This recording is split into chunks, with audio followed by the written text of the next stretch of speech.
He stole my code. I smiled, because he had no idea it would bury him. My name is Daniel Rivers. I'm 32, a senior software engineer from Seattle. I'm calm by nature, rarely loud, but when something breaks inside me, it doesn't scream, it plans. When my manager stole the project I built from the ground up, I didn't lash out. I took notes.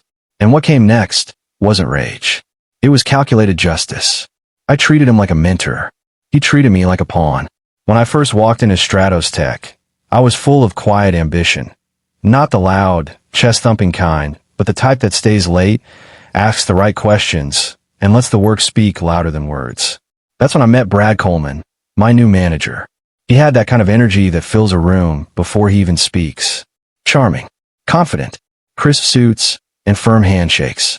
He greeted me like an old friend, like someone who had already chosen me for something bigger. You've got spark, Daniel. Real spark. Stick with me. I'll show you how to make it shine. He said that on my second day. Brad wasn't just my boss. He became my mentor. He took me under his wing, asked about my ideas, gave me stretch projects, invited me into meetings I had no business being in yet. I felt seen, valued, like I mattered. When he pulled me aside one late Friday evening and said, "There's something I want you to build, something only you can do," my heart skipped. The idea was ambitious, an AI workflow engine that could automate decision logic in enterprise systems. If it worked, it could redefine how businesses scaled operations. No templates, no roadmap, just blank code and vision. I poured everything into it. Nights blurred into mornings. Weekends disappeared. I coded like a man possessed, sometimes forgetting to eat, sometimes forgetting where I was. My girlfriend said I was obsessed. I told her I was building something that mattered. Brad would swing by my desk, hand me coffee, say things like, "This is going to change the game, Daniel. You're going to be a star." He always said you, never we. I noticed, but I brushed it off. Because I trusted him. There was a rhythm to our workflow. I created, he reviewed. I built, he praised. Every now and then, he'd make a suggestion or share my progress with upper management. And I let him. I wanted him to. I wanted him to be proud. Because deep down, I still believed in loyalty, in mentors who lift you up instead of stepping on you. The project neared completion, and Brad said, "We'll do the reveal together. This is your spotlight." I believed him. God, I believed him. And the night before launch, when we stayed late reviewing the final build, he clinked his coffee mug against mine and said, "To legacy." I smiled, not knowing I was handing mine over. It's strange how betrayal never feels like thunder. It feels like warmth. Familiar hands pushing you just when you stop looking back. I slept that night with a smile on my face. But in the morning, I would watch everything I built get stolen in front of my eyes. And I wouldn't even realize it until the applause started. He walked across the stage with my work in his hands, and my name left behind in the silence. Launch day. I remember the air being strangely still that morning. No birds outside. No chatter on the train. Just a silence that pressed against my chest like a warning I didn't hear. I walked into the conference hall, wearing my only tailored suit, tie straight, confidence balanced between nervousness and pride. The screen behind the podium glowed with the project's name. Aegis Flow, built by Stratos Tech. I scanned for Brad, found him backstage. He greeted me with that same polished smile and handed me a clicker. "Relax. You've earned this. I'll warm them up, then call you in." I nodded, unaware I was being warmed up for a burn. The room filled. Executives, investors, our CEO, even a few press reps. Brad took the stage. He began with charisma, charm. The same man who once said we now said, I. When I began designing Aegis Flow, I knew it had to be disruptive. The architecture I chose, the innovation I embedded. I blinked. Once. Twice. My throat went dry. The words didn't match the months I lived. He was speaking about my sleepless nights, my breakthrough algorithms, my code, like it was just another PowerPoint slide in his collection. I waited for him to gesture backstage, to say, and none of this would have been possible without. But he didn't.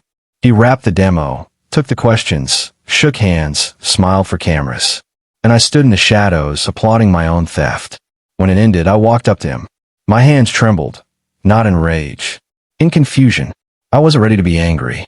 I was still hoping it was a mistake. "Brad, you forgot to mention, He leaned close, eyes still smiling, voice low. Mention who? He said. My heart dropped. Daniel, this was a team effort. You're part of the team. Be proud. Then he walked away, into a circle of suits clapping him on the back. Like a magician bowing for a trick that cost someone else their soul. In the following days, emails poured in, internal promotions, press releases, interviews. Each one credited Brad as the lead visionary behind Aegis Flow. My name wasn't in the footnotes. Not even once. I approached HR. They smiled politely, told me innovation attribution is complex.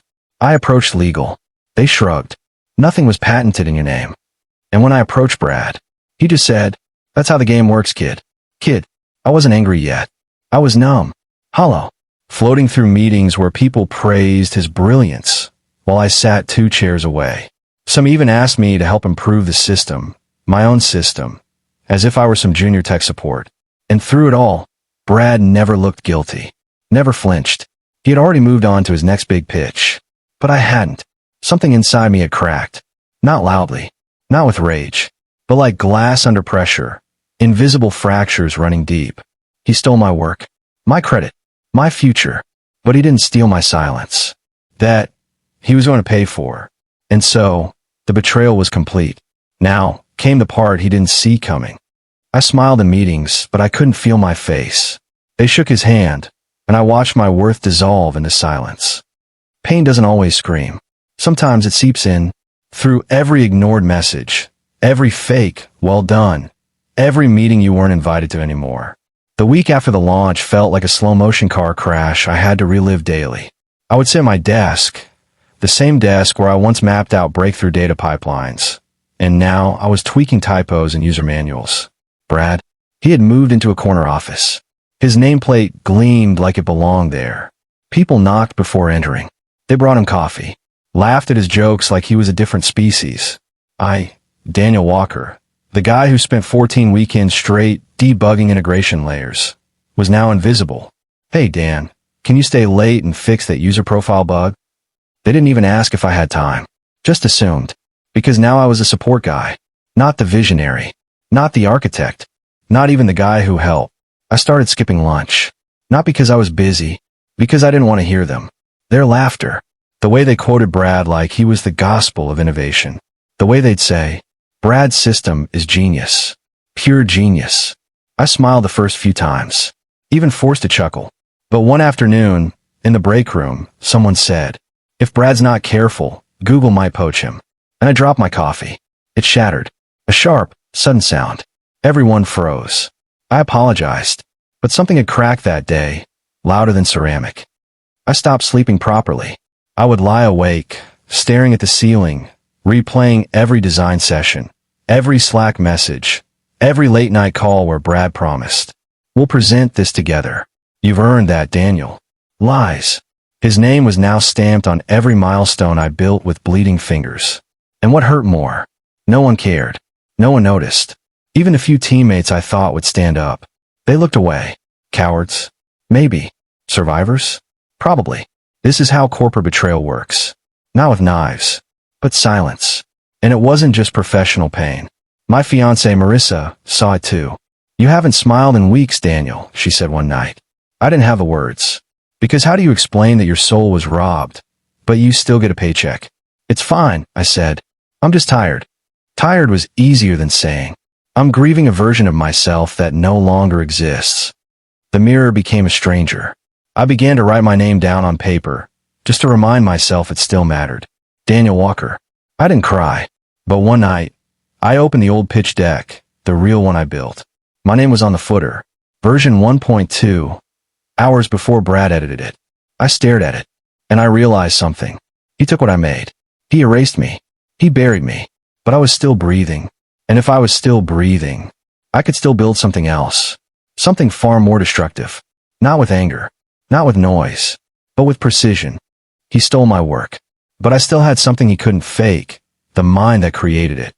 It started with a sticky note. A yellow square, barely 2 inches wide. All it said was, what do I still control? I had scribbled it during a dull stand-up meeting while Brad showed off his roadmap. But that question, it lingered. I went home that night, poured myself a scotch, sat by my laptop, and stared at that sticky note like it was divine scripture. What do I still control? Not my team, not my recognition, not even my calendar anymore. But I had something more valuable. I had the truth, and I had proof. Somewhere in my personal backups, cloud drives, old commits, timestamp notes, project drafts. My fingerprints were everywhere. Not just code intention, design logic, naming conventions, decision trees no one else understood. It was my voice in the architecture. Brad could steal the structure, but not the soul. That night, I pulled out every backup I ever saved. 10 months worth of design documents, Git history, old Slack threads, video calls, client demos. All organized, all traceable. He'd been sloppy. He only renamed final files. But he didn't know how deep I had layered the planning. The innovation he bragged about, it was my third prototype. I had scrapped it 6 months ago for a better model, the one he didn't even understand. And suddenly, I realized something terrifying for him. Brad had gone too far. He hadn't just stolen credit. He had placed himself in a spotlight where he couldn't survive. He was expected to sustain brilliance he didn't possess. All I need to do is wait. Watch him climb higher on a rope he doesn't know is fraying. But waiting wasn't enough. I needed a design, not of systems, but of justice. So, I started sketching it out. Not on whiteboards. In my journal. Phase 1, establish my timeline. Phase 2, build external credibility. Phase 3, expose inconsistency. Phase 4, let him implode without touching him. It wasn't about sabotage. Sabotage is loud. I wanted silence. I wanted whispers in boardrooms. Questions in investor meetings. Eyes narrowing as his answers got vaguer. I joined tech forums under pseudonyms. Started speaking subtly about a stolen data pipeline with proof and design samples. People were intrigued. One evening, I posted an early version of my architecture anonymously on GitHub with a detailed explanation of its logic, the one Brad couldn't explain if his life depended on it. It got traction. A few DMs later, I got invited to speak at a small virtual AI conference. As myself, not as Brad's team member, as Daniel Walker. That night, Marissa found me at 2 a.m., still at my desk. You're working again? I looked up, and for the first time in months, I said something I actually believed. No, I'm taking back what's mine. She didn't ask further. She just brought me a cup of tea and kissed my forehead. Because she knew the Daniel who let them walk over him had died. And the one who was watching everything now, he was dangerous. I wouldn't ruin him with rage. I'd end him with precision. I wasn't angry anymore. That's the dangerous part. Rage burns fast, then fizzles. But this was cold, methodical, silent. Brad had taken the spotlight. Good. Let him enjoy it. Because now I was crafting shadows. The first move, control the narrative. Not to the public. Not yet. To the people who mattered. The clients, the investors, and the engineering circles that truly knew innovation. I rebuilt a version of the project from scratch on my own time. Lean, clean, elegant. With every original concept, with a new name, NeuroCore. I started dropping it in private online communities. No bragging, just insights. One comment here, one case study there. I even created a Medium article titled, How a Scrapped Idea Turned into a Scalable AI Pipeline. No names, no accusations, just facts.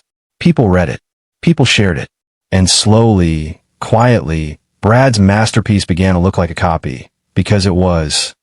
Phase 2, seed the doubt. I compiled a timeline, every document, commit, timestamp. I didn't scream. I handed it off to the right people, in the right tone. Like one particular investor, Michelle. She'd always liked my work ethic, trusted my judgment. So when I casually sent her a message asking for advice on intellectual property protections for solo developers, she responded within minutes. Wait, this design looks familiar. I didn't answer directly, just said, sometimes the loudest in the room aren't the ones who built the room. Her reply? Just one word. Noted. Phase 3, prepare the trap. I scheduled a product webinar, public, open Q&A, showcasing NeuroCore. I invited old clients, tech bloggers, developers, and yes, even a few from my ex-company. Meanwhile, Brad had scheduled a big investor pitch for his Phase 2 launch that same week. And he was nervous. Why? because his new version couldn't scale. It crashed in internal testing. It lacked the modular AI layer, the one I designed but never documented. He didn't understand why it worked. He just knew it used to. Now that I had pulled back the curtain, he was left with an empty stage. You can only fake genius for so long. Eventually, people ask you to prove it. I rehearsed every slide, not to impress, but to reveal what real mastery looked like. And I closed the presentation with a quiet line. I didn't invent this to make noise. I built it so it would work, even when no one gave me credit. The chat exploded. My inbox flooded. Job offers, collaborations, interviews. And then, Michelle texted me again. Tell me when you want him gone. I'm ready. I just smiled, because I knew the rope was fraying, the weight was shifting, and Brad was already leaning too far forward. All I had to do was let go. I didn't raise my voice. I raised the stakes. The day Brad had been waiting for, his investor pitch, arrived. He walked into the glass conference room, wearing his smug little grin. Tailored suit, perfect hair, rehearsed charm, oozing from every word. But his hands, they were trembling. He didn't know why, but I did.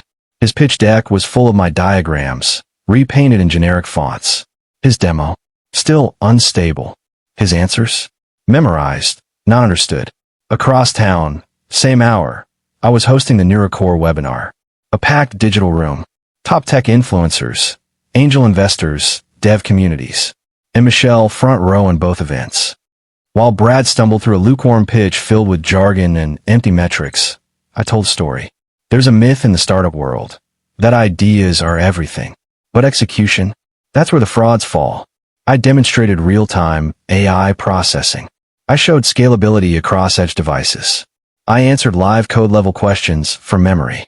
Then someone from the audience, a respected AI researcher, asked, "Is this related to the BradTech platform?" I smiled. No, that was a draft. This is the finished work. The tone was clear. I didn't need to accuse. I just needed to outperform. Meanwhile, Michelle, having seen enough, quietly walked out of Brad's meeting halfway through. Didn't say a word, just left her business card on the table, and whispered to the other investors, "You should see what the real creator's doing across town." Hours later, Brad got the email. "We're pulling out of the funding round.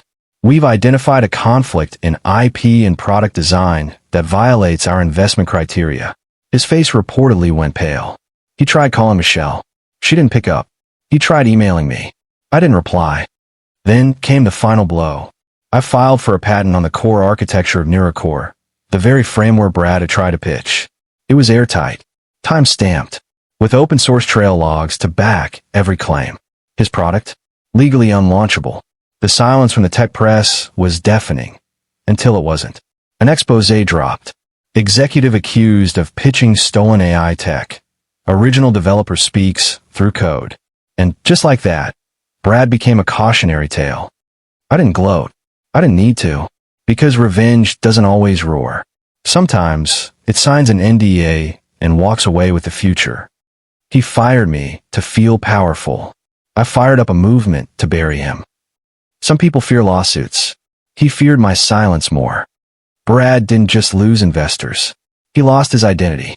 In a matter of days, the tech circles that once applauded him now whispered behind closed doors. "Did you hear? He stole the core framework. The real dev exposed everything." And yet, I never named him publicly. That was intentional. I didn't want blood. I wanted silence. Silence is what echoes longest in the minds of those who know they're guilty. His company's valuation plummeted. The board, once his strongest allies, held an emergency meeting without him. Within a week, he was asked to step down from his own startup. A quiet expulsion, wrapped in the words, "We're restructuring our leadership." But everyone knew what it meant. Brad was done. Meanwhile, I was contacted by the very same investors who had walked out his pitch. They wanted in on me. I wasn't bitter. I wasn't boastful. I simply said, this time, I retained full creative control. They agreed, quickly, because power doesn't lie in who speaks loudest. It lies with the one who walks away with the blueprint. Brad tried to rebuild. He launched a vague consulting firm. No tech, no traction, just a LinkedIn profile filled with buzzwords and dust. His name had become unhireable. Even his former co-founders distanced themselves. They weren't loyal. They were opportunists. And when his luck dried up, so did their friendship. I never sent a legal notice. I never posted a call-out thread. But my code was time-stamped. My team stood by the truth. And the industry made its judgment. That was enough. Justice didn't arrive with sirens or headlines. It arrived in moments. When Michelle emailed me months later, "Thanks for standing tall. We bet on the right mind." When Brad's resume landed on a recruiter's desk and was ignored. When the tech blog wrote, "In a world full of shortcuts, one developer proved that execution still reigns supreme." I didn't want revenge that ruined him. I wanted revenge that reminded him. Every job rejection, every awkward networking event, every passing mention of Neurocore was a whisper of what he lost. He tried to erase me, but I became the watermark on everything he touched. He lost everything. I gained peace, not by winning, but by walking away with my soul intact. Weeks had passed since Mark's fall from grace. The once intimidating presence he carried was now just a shadow in the building's memory. His name, once spoken with either fear or flattery, had turned into something people avoided saying altogether. Whispers filled the corners of meeting rooms. His office door remained shut, like a grave sealed with shame. I didn't watch him pack his things. I didn't need to. I had seen enough already. There was no moment of confrontation. No final blow. Because true closure isn't about dramatic finishes. It's about finally not caring anymore. While he was busy trying to recover fragments of his shattered reputation, I was already miles ahead, emotionally and professionally. A new company had welcomed me with open arms. They respected the very things he once tried to suppress. My creativity, my independence, my ability to lead. But healing wasn't instant. There were nights I still heard echoes of the betrayal. The meetings where I was invisible. The stolen applause. The smirk on his face the day he dismissed me. But each time, I reminded myself, I didn't lose back then, I just paused to rise. One evening, sitting by my window with a cup of black coffee and a quiet sky, an unexpected email slid into my inbox. From Mark. Subject. No subject. Body. You win. That was it. No apology. No explanation. Just 2 words, heavy with defeat, soaked in regret. I stared at the screen for a long moment, and then deleted it. No reply. No energy wasted. He had finally acknowledged what I knew the day he betrayed me. He never broke me. He only delayed my rise. Closure didn't come from watching him suffer. It came from watching myself heal. And that's the sweetest revenge of all. Not ruining them, but reclaiming yourself completely.